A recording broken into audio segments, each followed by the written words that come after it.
Vous êtes un nouveau manager, que vous sortiez d'école ou que vous ayez déjà pratiqué, que vous ayez déjà derrière vous une petite carrière professionnelle et que vous soyez, intéressé par une promotion dans un poste de manager, de chef, de responsable.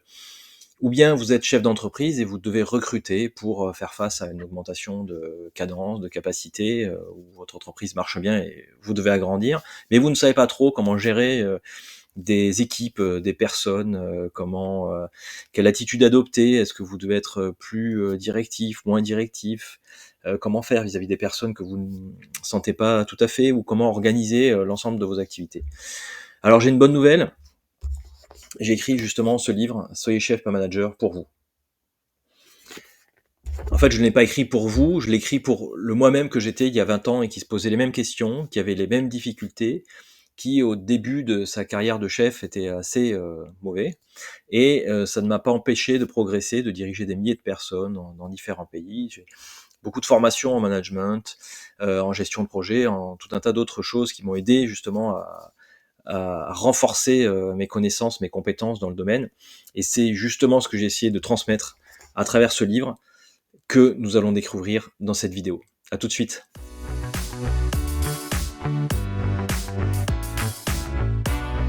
Bienvenue sur Soyez chef pas manager, la chaîne, le livre et le site qui vous aide à mieux vivre votre rôle de chef, de manager, de responsable, en vous donnant des méthodes, des principes et des astuces pour faire face à toutes les situations de votre quotidien et toutes les difficultés que vous pouvez rencontrer. Alors pour avoir une idée de l'ensemble des domaines que je conseille, en tout cas, si ce n'est de maîtriser, pour lesquels il faut avoir une petite idée, vous pouvez télécharger ce que j'ai appelé la checklist du chef. La télécharger gratuitement sur mon site. Vous avez un lien dans la description de la vidéo qui vous y rend. Elle rassemble une centaine de questions sur l'ensemble des domaines qui composent justement cette discipline du management, de comment diriger des gens. Et donc, si vous avez des réponses à chacune de ces questions, c'est tant mieux. Si vous avez des interrogations ou des questionnements particuliers, eh bien, vous savez où vous pouvez commencer à trouver les réponses. Dans cette vidéo, on va parler de mon livre Soyez chef, pas manager, que j'écris justement dans un but extrêmement didactique, concret, pour que vous puissiez le lire et directement avoir des réponses à vos questions.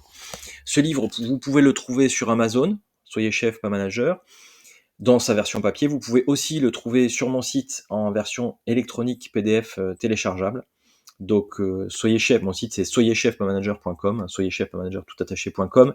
N'hésitez pas à vous y rendre, vous avez des liens dans la description de la vidéo qui vous permettent d'y aller directement. Alors, que trouve-t-on dans mon livre? Le livre comporte trois parties dont les titres, j'ai voulu qu'ils soient comme des repères, des bouées cardinales pour le jeune manager, chef, dirigeant, qui découvre un peu le métier et qui de temps en temps se demande qu'est-ce que je dois faire, dans quelle direction je dois aller. Donc les trois parties, c'est la première, c'est restez vous-même. Restez vous-même parce que beaucoup de gens vont vous dire ah oui, il faut avoir tel ou tel réflexe, il faut avoir tel ou tel style de management. Non, non. Votre style, ça sera le vôtre. Vous n'adopterez pas le style de quelqu'un d'autre. Comme disait Oscar Wilde, ne cherchez pas à emprunter la personnalité de quelqu'un d'autre, elle est déjà prise. Donc, vous allez la construire à partir de votre propre vécu, de votre histoire et de l'environnement dans lequel vous êtes. Le deuxième titre, c'est Soyez exigeant. Alors, soyez exigeant d'abord avec vous-même, puisque l'exemplarité, c'est une des vertus les plus fortes d'un chef, mais soyez exigeant aussi avec les autres, parce que il n'y a que vous qui allez fixer le niveau minimal d'exigence, hein, d'accomplissement du groupe. Donc si vous commencez à baisser, le niveau du groupe va aussi baisser, et en plus c'est votre rôle de fixer le cap et de donner les objectifs.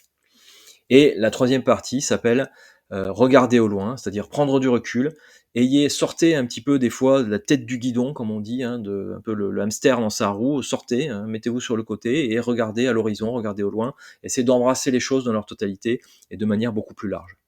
Pour entrer un peu plus dans le détail de chacune des parties, la première, que j'ai appelée Restez vous-même, va vous permettre d'embrasser, de comprendre l'ensemble des notions, que veut dire être manager, qu'est-ce que les gens attendent, quelles sont les tâches, quelles sont les activités globales que vous devez faire, quelle est la ligne de conduite en fait que vous devez adopter.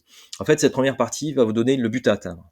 Elle ne vous donnera pas forcément la voie ou le chemin pour y aller, mais vous aurez une bonne vision de finalement ce qu'on attend de vous en tant que manager, chef, responsable. Et donc, on va passer à travers quel est le rôle d'un chef, quelle est cette position à part, Comment vivre cet aspect, cette solitude un petit peu, puisque vous n'êtes plus dans la masse, vous êtes en dehors, vous êtes en face du groupe.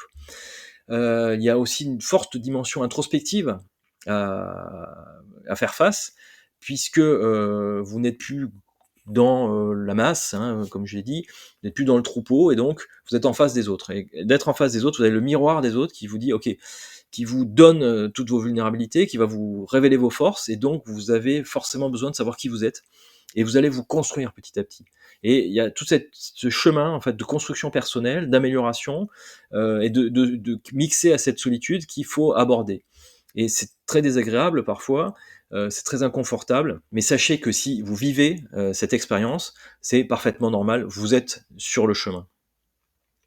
On va aborder aussi des questions d'autorité, d'autoritarisme. Faut-il être autoritaire? Bon, je vous dis tout de suite non. Et donc, comment poser votre propre autorité? Les notions de pouvoir, d'influence, comment influer sur le groupe, comment exploiter votre propre influence, et vous en avez. Comment gérer les contradictions, les divergences d'opinion, construire et maintenir une équipe et ce qu'on va appeler renforcer la cohésion du groupe. Donc à la fin de cette première partie, vous aurez une idée globale finalement sur ce qu'on attend de vous et ça vous donnera finalement un cap général. Cap général que vous allez pouvoir mettre beaucoup plus en pratique dans la deuxième partie, qui s'appelle donc soyez exigeant. Et comme je l'ai expliqué, soyez exigeant, ça passe d'abord par être exigeant avec vous-même, montrer l'exemple.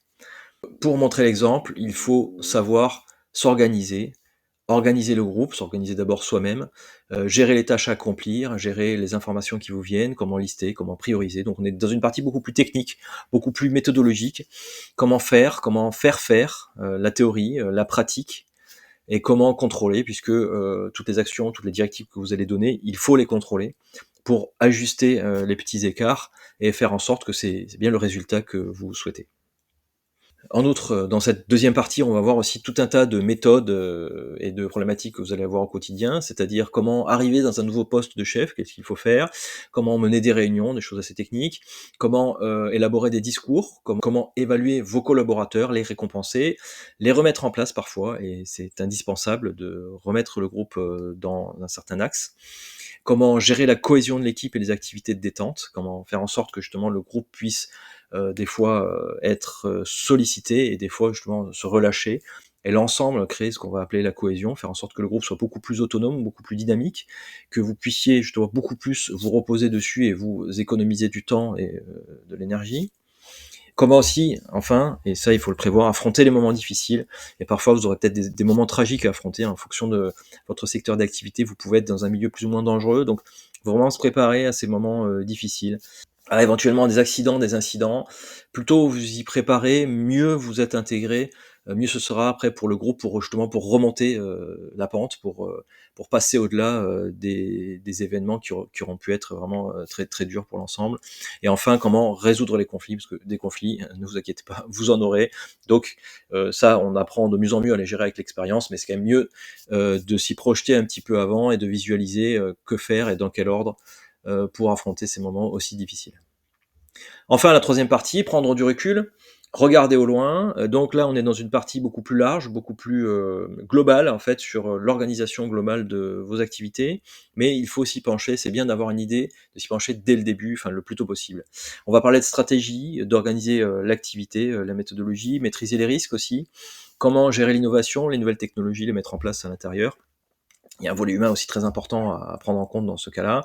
Parmi les volets humains aussi importants, c'est comment gérer le changement, comment aussi gérer l'apprentissage et la transmission, le retour d'expérience dans vos équipes, comment capter justement la connaissance et éviter qu'elle s'en aille avec les personnes qui s'en vont.